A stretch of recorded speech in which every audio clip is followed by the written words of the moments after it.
یہ ایک بہت اہم بات ہے جو آپ کو بیان کی جا رہی ہے کہ ہم اپنے لوگوں کے اندر دیکھتے ہیں بعض لوگ ایسے ہوتے ہیں جو کہ نہ مذکر ہوتے ہیں، یعنی نہ مرد ہوتے ہیں نہ عورت ہوتے ہیں، بلکہ ہیجڑے ہوتے ہیں۔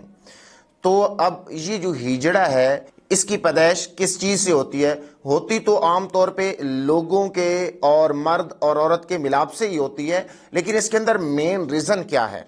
تو اس حوالے سے میں آپ کو بیان کر رہا ہوں، آپ نے اس کو بغور سننا ہے اور اس پر مکمل طور پہ عمل کرنا ہے تاکہ آپ کی اولاد میں سے کوئی بھی ایسا بچہ پیدا نہ ہو۔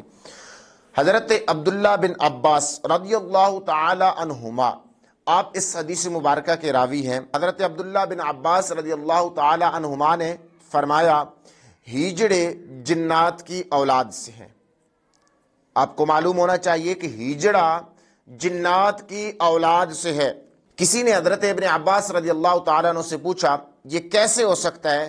تو آپ نے فرمایا کہ اللہ رب العزت نے اور اس کے رسول نے انسان کو مکمل طور پر حالت حیض میں عورت سے ہم بستری کرنے سے، جماع کرنے سے منع فرمایا ہے، اور اگر کوئی شخص حالت حیض میں اپنی عورت کے ساتھ ملتا ہے تو اب ان تمام حالتوں کے اندر ایک جن آتا ہے، یعنی شیطان جو ہے وہ اس عورت کے پاس پہنچ جاتا ہے پہلے سے ہی، اس سے وہ ہم بستری کرتا ہے، جماع کر لیتا ہے۔ جب جماع کرتا ہے تو عورت حاملہ ہو جاتی ہے، جب عورت حاملہ ہوتی ہے تو اس سے جو بچہ پیدا ہوتا ہے وہ ہیجڑا ہوتا ہے، اور اس بچے کے پیدا ہونے کے بعد جو ہیجڑا ہوتا ہے، حضرت ابن عباس رضی اللہ تعالی عنہما آپ بیان فرماتے ہیں کہ ہیجڑا ان چیزوں سے پیدا ہوتا ہے۔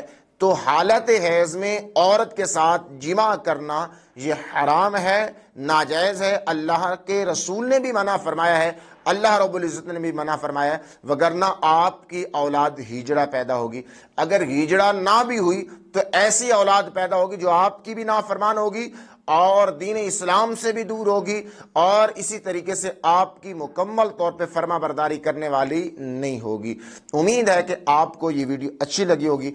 ویڈیو اچھی لگی تو اس کو لازمی طور پہ لائک کریں، چینل پہ نئے ہیں تو چینل کو لازمی طور پہ سبسکرائب کریں اس طرح کی مزید انفارمیٹیو ویڈیو کے لیے۔ السلام علیکم ورحمۃ اللہ وبرکاتہ۔